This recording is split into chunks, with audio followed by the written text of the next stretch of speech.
Today we are going to do a painting of a sea turtle. This is a kid's class for painting with a purpose. What you're going to need is you're going to need your handy dandy rag. I like to call this guy my best friend while I'm painting because he can fix a lot of problems. You're going to need an entire rainbow set of paints. I have everything on here except for orange. So red, yellow, green, blue, purple, brown, black.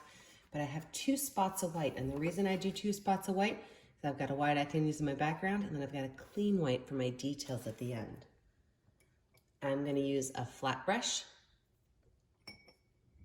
and a round brush. I do, of course, have a cup of water here, not to drink, but to clean my paintbrushes with if I decide I need to do that. So let's get started. This is a good time to also tell you we're going to be finger painting a little bit today. I just heard a couple kids squeal. I think that's exciting. And you may want to have a baby wipe or 2 or have an extra towel just to wash hands off. And know that after we're done finger painting, I am going to stop the video so you can go wash your hands. So just be prepared, parents, that we are going to add a little bit of finger painting in. First things first, though, let's take this big flat brush. You know it's flat because the metal parts are squished down so that all the bristles lay nice and flat. And we are going to add lines of blue. And I'm actually doing an ice cream scoop today. I'm not just dipping my paintbrush in, I want a lot of paint on there. If you remember from one of my other videos, there's 2 ways to dip paint. You can either dip your brush in your paint nice and neat, or you could do an ice cream scoop, which is where you grab a bunch of paint and you just put it on your canvas. And I'm going to add probably about 4 or 5 big, huge lines of paint. It's pretty easy, wasn't it? I didn't paint it in yet. All I did was draw my big lines. Go ahead and put those on there.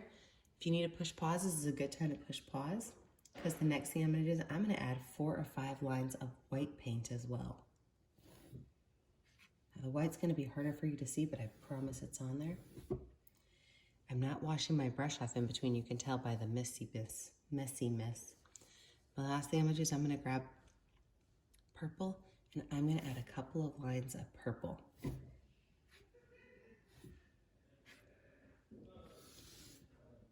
The last thing I'm going to do today, I'm going to set my paintbrush down.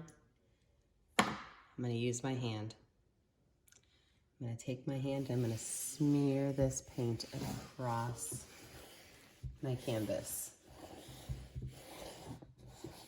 Oh yeah, love the way paint feels on my hand. Now if you look, I'm just going left to right.